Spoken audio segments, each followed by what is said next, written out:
আসসালামু আলাইকুম আমার ইউটিউবের ভাই ও বোনেরা, তোমরা সবাই কেমন আছো? আজকে তোমাদের জন্য নিয়ে আসলাম একটি ব্লগ ভিডিও।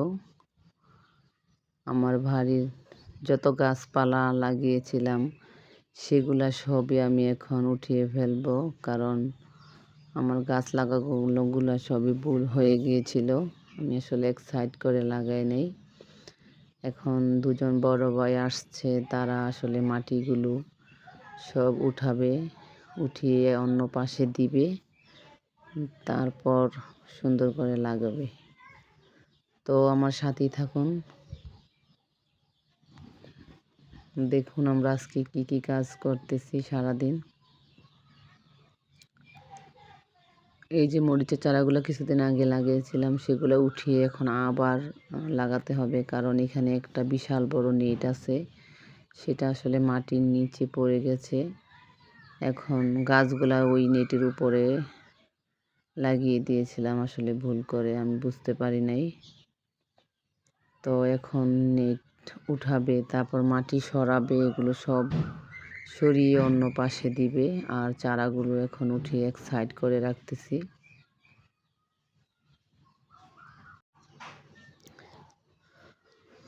চারাগুলো আসলে এমন রৌদ্র উঠাচ্ছি, আল্লাহ ভালো জানে বাঁচবে কিনা। এখানে অনেক চারাই রোপণ করেছিলাম, 4টা মরিচের চারা, পেঁপের চারা, তারপর হচ্ছে সাজনা গাছ পলি দিয়ে বেঁধে রাখা, সেটা হচ্ছে সাজনা গাছ। এটা উঠিয়ে লাগাতে হবে, সাইড করে লাগাতে হবে। আর এই যে পেঁপে গাছটা, এটা একেবারে বিল্ডিংয়ের কর্নারে পড়ে গেছে। এখন যখন ওরা কাজ করে এটা ওদের গায়ের সাথে বাজে, এই জন্য এটা আসলে উঠিয়ে নিতে হবে। এই যে দেখছেন নেট, অনেক বড় নেট এখানে।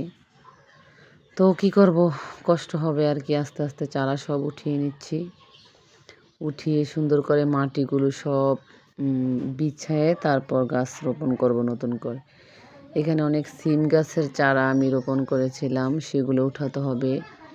এই যে একটা কলা গাছ, এইটাও উঠাতে হবে। কি করব, সবগুলো উঠে ফেলবো, মাটি সাইড করবে, নেট উঠাবে, তারপর আবার রোপণ করব। কারণ এখানে ভালি দিয়ে বাড়িটা ভরাট করা হয়েছে, কারণ বাড়ির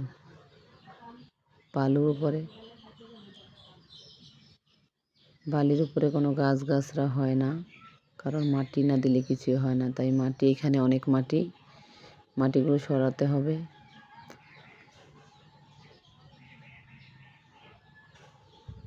আমি একটা একটা করে চারা উঠিয়ে নিচ্ছি, আর ওনারা মাটি সরাচ্ছে ওইদিকে।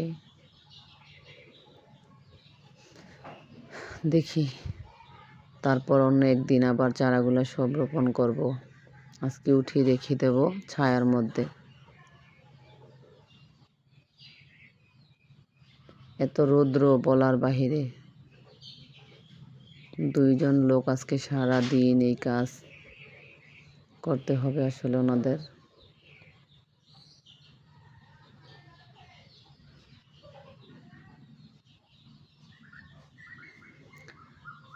কারণ সব কিছুরই একটি সৌন্দর্য আছে। বাড়ির যেখানেই হোক গাছপালা লাগাতে হলে আসলে সাইড করে লাগাতে হয় সুন্দর করে, যাতে পরবর্তীতে কাটাকুটা না লাগে।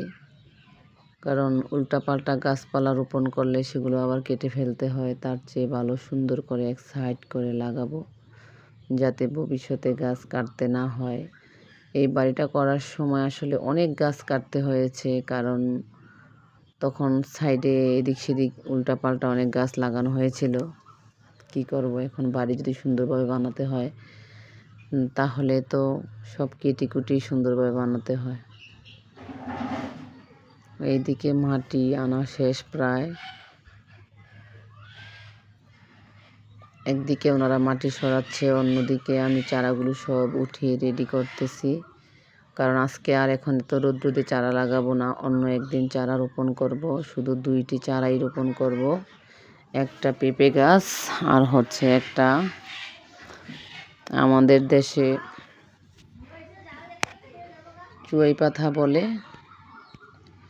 তবে ভিডিও শেষে সেটা দেখতে পাবেন, সাথে থাকুন। আসলে একটি ভিডিও রেডি করতে বানাতে অনেক কষ্ট হয়, আর আপনারা যদি একটু ভিডিও দেখে চলে যান তাহলে আমি উপকৃত হব না। আপনারা আমার ভিডিওটা মন দিয়ে দেখবেন, আর আমার চ্যানেলটিতে সাবস্ক্রাইব করবেন, লাইক দিবেন। আমাকে যদি ভালোবাসেন তাহলে সুন্দর একটি কমেন্ট লিখে যাবেন। আমরা যারা আসলে ভিডিও তৈরি করি তারাই জানি যে একটি ভিডিও তৈরি করতে কত সময় লেগে যায়, কত কষ্ট করতে হয়। আমার বাড়ির চারপাশে অনেক কলা গাছ, আর বিল্ডিংয়ের সামনে খুব সুন্দর একটি নারকেল গাছ। ওইদিকে মাটি কাটা শেষ, বাড়ির পিছন সাইড অনেক সুন্দর করে মাটিগুলো সব বসিয়ে দিলাম।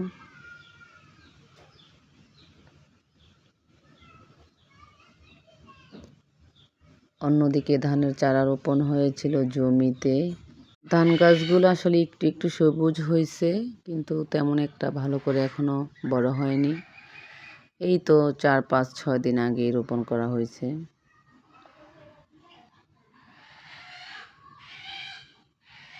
তো মাটি কাটা আসলে প্রায় শেষ পর্যায়ে,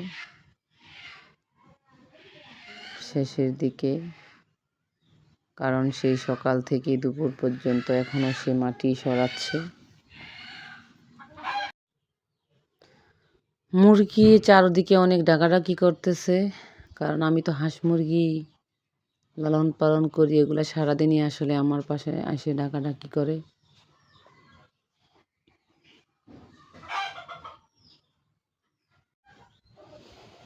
একটা বাড়ি রেডি করতে আসলে কত কষ্ট করতে হয়, কারণ বাড়িটা সুন্দরভাবে গাছপালা রোপণ করে সাজিয়ে গুজিয়ে চারদিক তৈরি করতে একটা অনেক সময় লেগে যায়, অনেক কষ্ট করতে হয়। ওই যে একদিকে গাছ লাগানো হয়ে গেছে আর একদিকে বাড়ির পাশে ফাঁকা।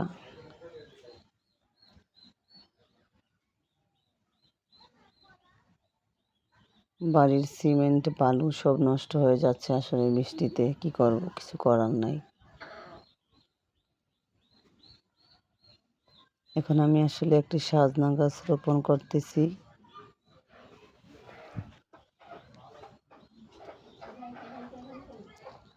এটা বাড়ির মাঝখানে রোপণ করা ছিল, সেখান থেকে উঠিয়ে আমি কর্নারে নিয়ে লাগাচ্ছি।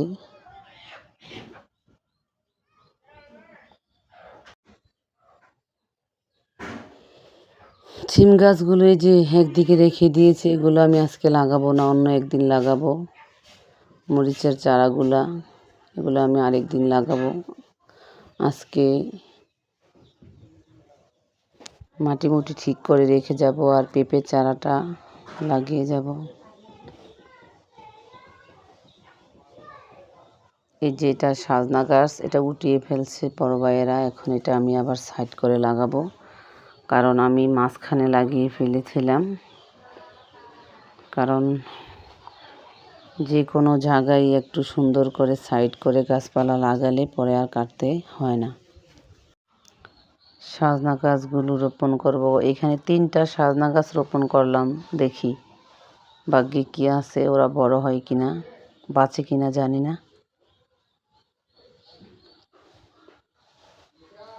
অন্যদিকে জামপুরা গাছগুলো সব কেটে কুটে সুন্দর করে দিয়ে এলো। তারপর পেঁপে গাছের চারাটা উঠিয়ে সাইড করে ফেলতেছি।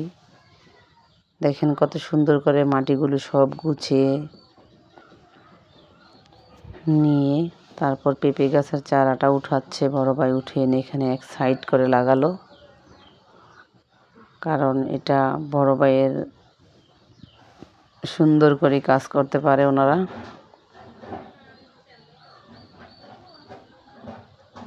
আর ওই যে অন্য এক ভাই, উনি খুব সুন্দর করে দিয়ে দিচ্ছে পলিথিন।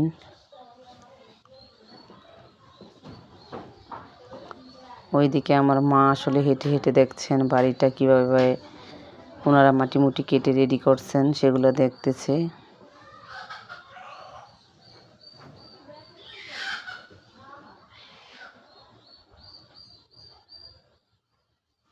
গাছের গোড়ায় খুব সুন্দর করে মাটিগুলো দিয়ে দিল। এবার আসবে চুয়াই গাছটা। গাছ এটা আসলে অনেক জনপ্রিয় আমাদের দেশে। এই গাছটার পাতার ভর্তা অনেক স্বাদ। তারপর